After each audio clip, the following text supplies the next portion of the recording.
Hello, my dear friends, and welcome to Dr.Monkey, where we laugh together and cry together, but hopefully take something away to treat each other a little better. Here's some interesting stories. One about OP's neighbors who threatened OP's little daughter and told her cruel things.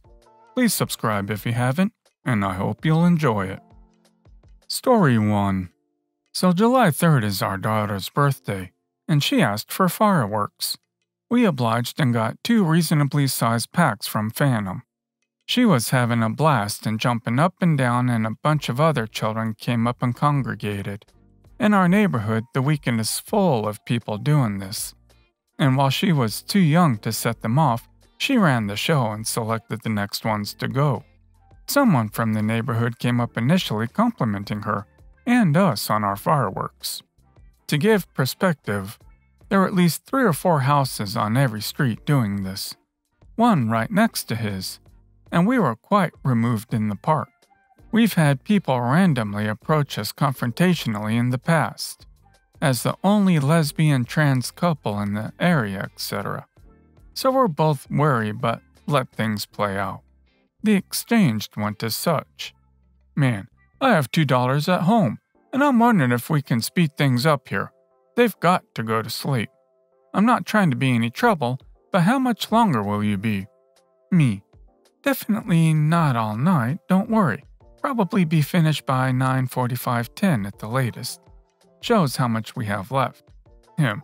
Well, I need you to be done in 10 minutes. Me. I'm so sorry, sir. I completely understand your situation. We'll definitely try and expedite the show. Although, I can't speak to anyone else. There's people all over, as I'm sure you can hear, that are also doing this. I'm sorry for all the distress I caused, and I'll do my best to move through the rest ASAP. It's our daughter's birthday, so we do want to get through all of them, but it won't be longer than 30 minutes tops. I can't really get through the box in less than 30, and storing these long-term can be dangerous. Him. Well, to me, the trans partner, as he gets up into my face to spitting distance. Can you speed it up, or do I need to call the police? Me. Sir, I'm willing to work with you here. I need you to step back and calm down a bit, and I'm sure we can work out an agreeable solution. What if we set up a few at once? But I need you to get out of my personal space, okay? I'd be happy to resolve it. Him. What? Mockingly. You want me to social distance? Takes a few steps back, and then returns to my face. Me. Sir, I'm just trying to work things out. I'm in psychology service, and I think... Him. I don't care who you are. Him to my daughter. I'm sorry in advance. Your parents are going to jail on your birthday. Me. Shannon, start recording. Him. Walks off and says, Fine, I'll give you 20 minutes. Then your little girl's going to watch you get hauled. I can see both sides here, honestly. His request was reasonable, but he crossed the line by directly addressing your daughter with a threat towards you, the parents.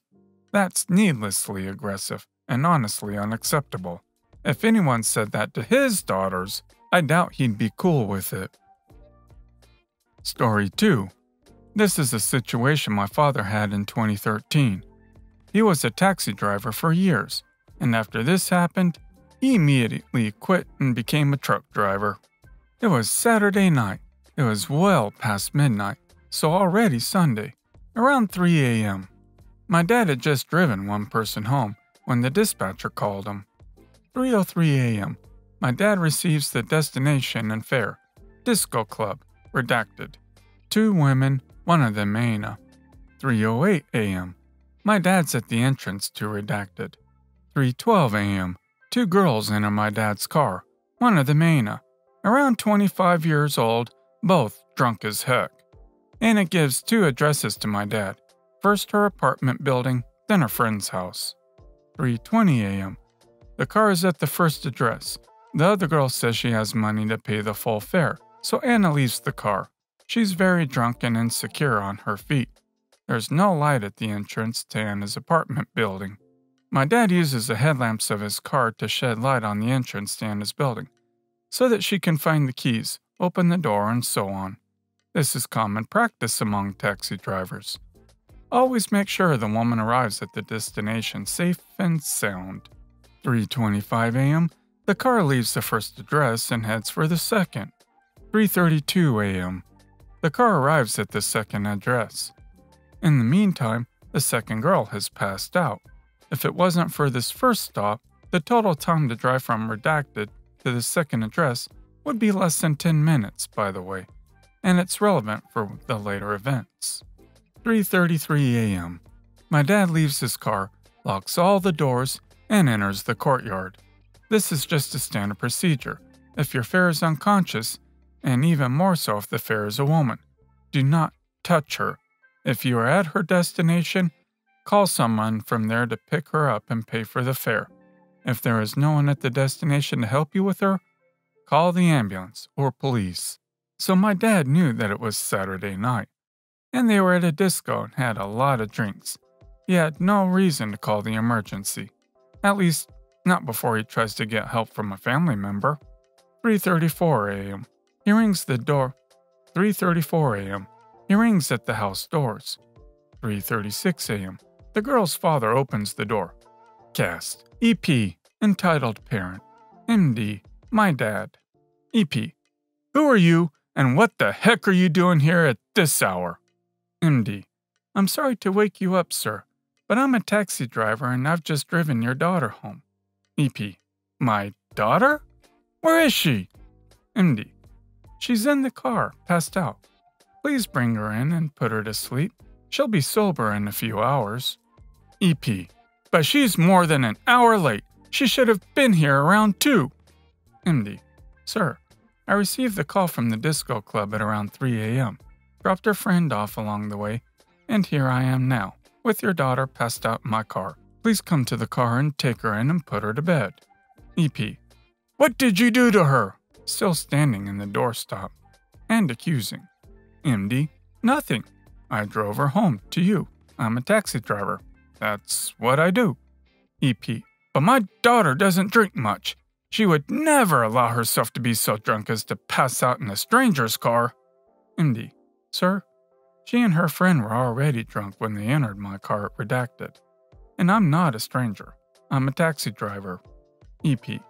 She must have been given something. MD. I received the call around 3 a.m. to pick up your daughter and her friend at Redacted. You should ask your daughter about it in the morning when she sobers up. Please come and take your daughter out of my car and settle the fare. Tomorrow, you can speak with her and her friend, who'd confirm everything I said. EP. She called me around 1:30 and she didn't sound drunk at all. She told me she'd be home by 2, and 2 hours later, she's unconscious in your back seat. MD. I received the call from Redacted only around 3 a.m., sir. You can ask your daughter tomorrow when she wakes up what happened at Redacted between 2 and 3. But right now, you should bring her in. I'm not allowed to have physical contact with my fare, and she can't get out of the car by herself. EP. You're obviously lying, because you're telling me you needed a half an hour to get here from Redacted? MD. What? I never said that. EP. Yes, you did. You said you picked my daughter and Anna up at 3 a.m., and now it's past 3:30. MD. I received the call from Redacted after 3 and picked them up at 3:10 or later, and I also dropped Anna off at her address along the way here. Sir, my car has GPS tracker, and you can check my locations at any given time during my shift. You can call my dispatcher and ask her for the timestamps. She'll send it to you first thing after I've made sure my fare has safely arrived at her destination. EP. No, she hasn't safely arrived at the destination. She's unconscious in your back seat. MD. Because she had too many drinks, sir, before she entered my vehicle. That is not my fault or responsibility. I would have helped her out myself if I could, but I am not allowed to touch my fare. EP. As I said, my daughter would never have that many drinks by herself. I want to know what was given her. MD. Then bring your daughter in and to bed, and in a few hours when she sobers up, ask her what happened at Redacted, or in my car. Ask Anna, and my dispatcher as well. But right now, I need your daughter out of my vehicle before she throws up or something. EP. I'm not gonna contaminate a possible crime scene. MD. Sir, there is no crime scene in my cab. Only your daughter who needs help to get out of the vehicle and put into her bed. She'll be fine after some sleep. She's not the first fare to pass out in my cab during the ride home. It happens, and it's no big deal. The important thing is that she's home safe, and you can check the last 30 minutes of my shift if you want, with no problem whatsoever.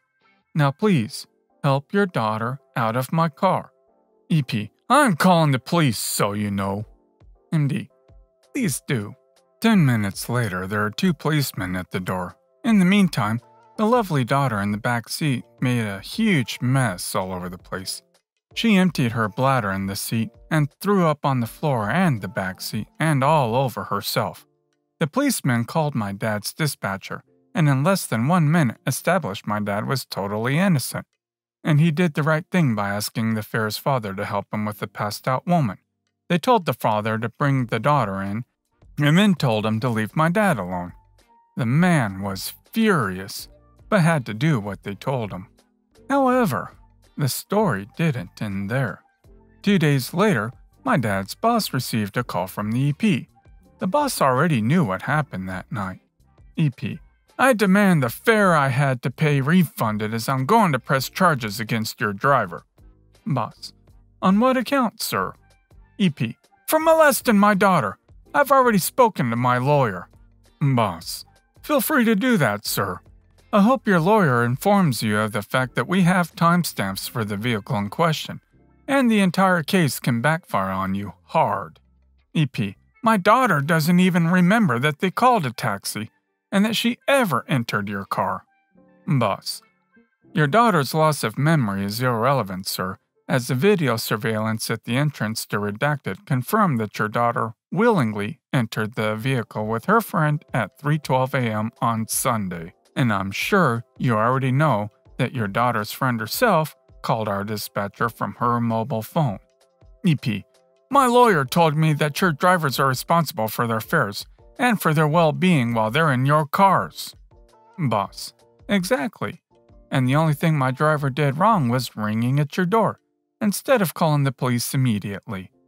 He didn't want your daughter to spend a night in prison to sober up and wanted to avoid an embarrassing situation for her. So he made a mistake and asked you to help your daughter out of the car. EP. I'm gonna sue your rears for this. Boss. Be my guest, as I already said. And for the record, we're not going to refund the fare.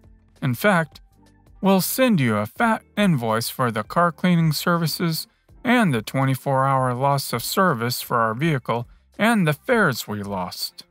Indeed, it happened, as announced by both parties. EP sued the company and lost epically. The company won, and the invoice at the end of the story was even fatter, now that it included legal costs and possible fines the judge could add to it, to teach the EP an important lesson about responsibility and false accusations and disrespect. My dad decided to become a truck driver, as truck drivers never have to deal with drunk fares or entitled parents. Your poor dad did everything perfectly. If that were my daughter, I'd feel so relieved that it was your dad as the driver. I bet this whole thing was pretty traumatic for him, but it's so great to see his company fully support him. I can't blame him for switching to driving a truck, though. Story 3. So the time of events happened July 2021, but I'm just now finding out about it. Exactly 1 year ago, my boyfriend of 2 years caught on fire. His leg was badly burned, and he has permanent scars from the left foot all the way up to his right ear. He spent a few days in the hospital and was discharged, but he couldn't find work or drive for a month, and had difficulty walking by himself. 15 days after his burn, my cousin's graduation party, we were both invited. My boyfriend was insistent that we show up, because we said we would. I talked to my cousin and his parents and explained the situation, and that we can't stay for long due to the boyfriend's condition. They understood and were happy we decided to show up despite everything. So the day of the grad party arrives, and I go for the more dressy look because I know my cousin and his family are kinda snobby. Boyfriend wants to dress up too, seeing as this is the first time he would meet my extended family. But the clothes are too tight to his body to cause him extensive pain. So I encourage him to wear something casual, saying, "My family will understand."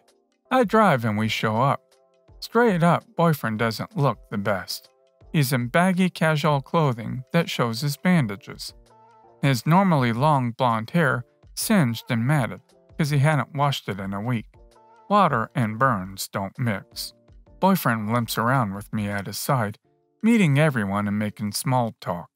We eat some food, we congratulate my cousin, and after an hour or so we go.